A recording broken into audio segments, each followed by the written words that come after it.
चला मित्रांनो, सुरू करूया पहिला धडा, गुरुत्वाकर्षण. तर इथे प्रश्न विचारलेत काही.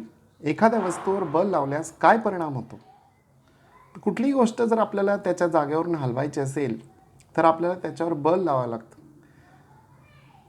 तर एखादी वस्तू जर तुमच्याकडे येत असेल, फॉर एक्झाम्पल एखादा फुटबॉल तुमच्याकडे येत असेल आणि तुम्ही त्याला लाथ मारली, तर त्याची दिशा तुम्ही बदलू शकता, त्याची गती तुम्ही बदलू शकता. कुठल्याही गोष्टीला त्याच्या जागेवरून हलवण्यासाठी बल लावण्याची गरज असते. तर गुरुत्वाकर्षणसुद्धा एक प्रकारचं बल आहे आणि ते वैश्विक बल आहे. ते फक्त पृथ्वी आणि सूर्यामध्ये नाही, तर प्रत्येक गोष्टीमध्ये बल आहे. प्रत्येक गोष्ट ही दुसऱ्या गोष्टीला आकर्षित करत असते.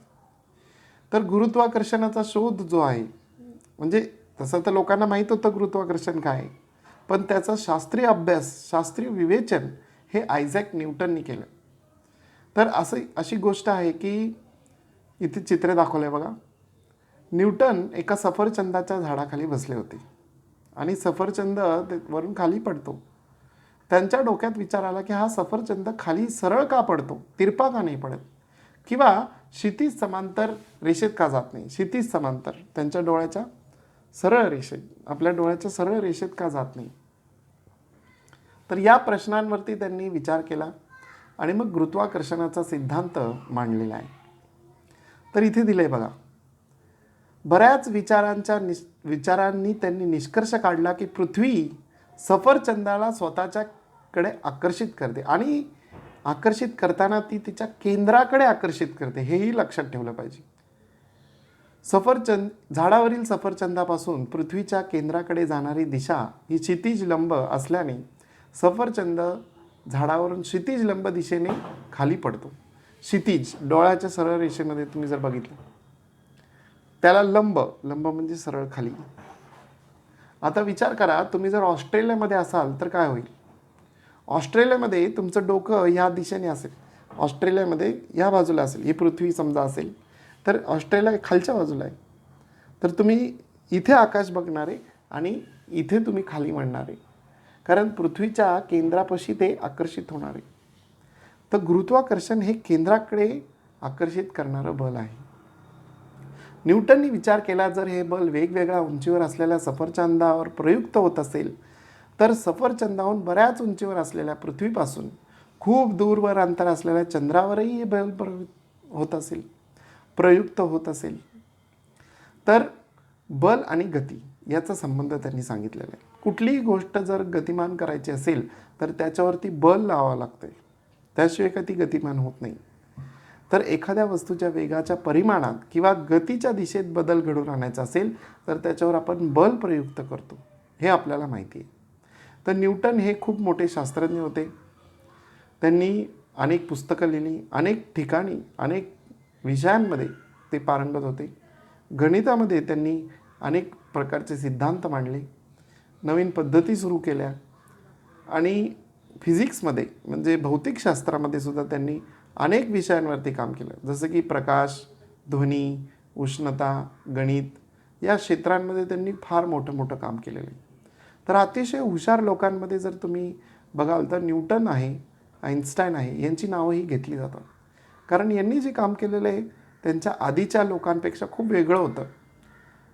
एक नवी दिशा देणारी, विज्ञानाला नवी दिशा देणारे त्यांचं काम होतं आणि म्हणून त्यांचं नाव हे एवढं प्रसिद्ध आहे. आता वर्तुळाकार गतीविषयी जाणून घेऊ. हे चित्र बघा. या चित्रामध्ये तुम्हाला काय दिसतंय की एक दगड दोरीला बांधलेला आहे आणि तो हातामध्ये धरून फिरवलेला आहे. वर्तुळाकार दिशेमध्ये तो फिरतो. जर तुम्ही बघितलं तर हा फिरवण्यासाठी आपल्याला एक बल लावावं लागणार आहे आणि ते बल कोणत्या दिशेने असणार आहे तर केंद्राच्या दिशेने असणार आहे.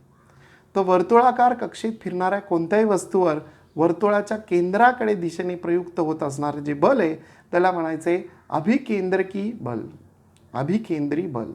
इंग्लिशमध्ये त्याला म्हणतात centripetal force. Centripetal force, centre seeking force म्हणजे सेंटरकडे जाणारी, केंद्राकडे जाणारी, केंद्र जे आहे त्याच्याकडे प्रयुक्त होणारे हे बल आहे अभिकेंद्री बल. तर पृथ्वी, नैसर्गिक उपग्रह, चंद्रसुद्धा आपल्या भोवती फिरतो आणि त्याच्यावर सुद्धा हे जे बल आहे ते कुठलं आहे तर गुरुत्वाकर्षण बल आहे. आणि त्याच्यामुळे चंद्र त्याच्या कक्षेमध्ये आपल्या भोवती फिरतोय. तर चंद्राला पृथ्वीभोवती त्याच्या कक्षेत फिरत ठेवण्यासाठी त्यावर बल प्रयुक्त होणे आवश्यक आहे. आणि तसेच हे बल पृथ्वीच्या प्रयुक्त करत असलेले चंद्राला स्वतःकडे आकर्षित करत असेल तर बघा की पृथ्वी ही चंद्राला स्वतःकडे आकर्षित करते आणि सूर्य हा पृथ्वीला स्वतःकडे आकर्षित करतोय. म्हणजे प्रत्येक गोष्टीला एकमेकांकडे आकर्षित करते. आपला सूर्यसुद्धा आकाशगंगेच्या केंद्राकडे आकर्षित होतोय. आजूबाजूचे तारे त्याला आकर्षित करतात. म्हणजे गुरुत्वाकर्षण बल हे सगळ्यांमध्ये आहे. तर केपलरने आपल्याला काही नियम दिले. प्राचीन काळापासून आपण आकाशात बघतोय, आकाशामध्ये आपल्याला ग्रह तारे दिसतात आणि त्यांचा अभ्यास अनेक शास्त्रज्ञांनी केलेला आहे. केपलर त्यांच्यापैकी एक आहे. गॅलिलिओ आहे आणि दुर्बीण बनवली. दुर्बीण बनवल्यानंतर दूरवरचे ग्रह तारे बघितले, त्यांचा अभ्यास केला, त्यांच्याविषयी माहिती गोळा केली आणि ते त्याच्यावर पुस्तकंसुद्धा लिहिली. तर योहानस केपलर नामक शास्त्रज्ञ होता आणि त्यांनी आढळलं की ग्रहांची गती एका विशिष्ट नियमाने फिरत असते. तर हे 3 नियम आपल्याला शिकायचे आहेत, केपलरचे नियम म्हणायचे. तर लंबवर्तुळ म्हणजे काय याचं एक चित्रामध्ये दाखवलेलं आहे बघा. एक असतं वर्तुळ, दुसरं असतं लंबवर्तुळ. इथे चित्रामध्ये तुम्ही बघू शकता त्याला 2 नाभी आहेत, F1 आणि F2. तर नाभी बिंदू त्याला म्हणायचं आहे F1 आणि F2. वर्तुळ असेल तर त्याला केंद्र असतं, पण इथे केंद्र नाही आहे, इथे 2 नाभी आहेत. तिथे अजून एक गोष्ट त्यांनी सांगितली आहे की समजा तुम्ही AF1 प्लस AF2 घेतलं तर BF1 आणि BF2 सुद्धा समान असणार आहे. CF1 आणि CF2 सुद्धा समान असणार आहे. तर पहिला नियम काय सांगतोय बघा, ग्रहाची कक्षा ही लंबवर्तुळाकार असून सूर्य त्या कक्षेत एका नाभीवर असतो. कुठला ग्रह फिरतो सूर्याभोवती, फिरताना त्याची कक्षा ही वर्तुळाकार नाही आहे तर लंबवर्तुळाकार आहे. लंबवर्तुळाकार इथं चित्रात दाखवलेलं आहे. तर हा पहिला नियम. दुसरा नियम जर तुम्ही बघितला तर ग्रहाला सूर्याची सरळ रेषा जर असेल तर ही समान कालावधीत समान क्षेत्र व्यापन करते. तर आता एक सरळ रेषा आलेली आहे, ती काय करते, एक समान असं क्षेत्रफळ व्यापन करते. ती थोडं पुढं एक महिन्यामध्ये थोडासा पुढे गेला तो ग्रह, तर त्याच्या आणि सूर्याशी जोडणारी, ग्रहाला आणि सूर्याशी जोडणारी एक रेषा असेल. ती रेषा काय करते, एक विशिष्ट क्षेत्रफळ हे व्यापन करते आणि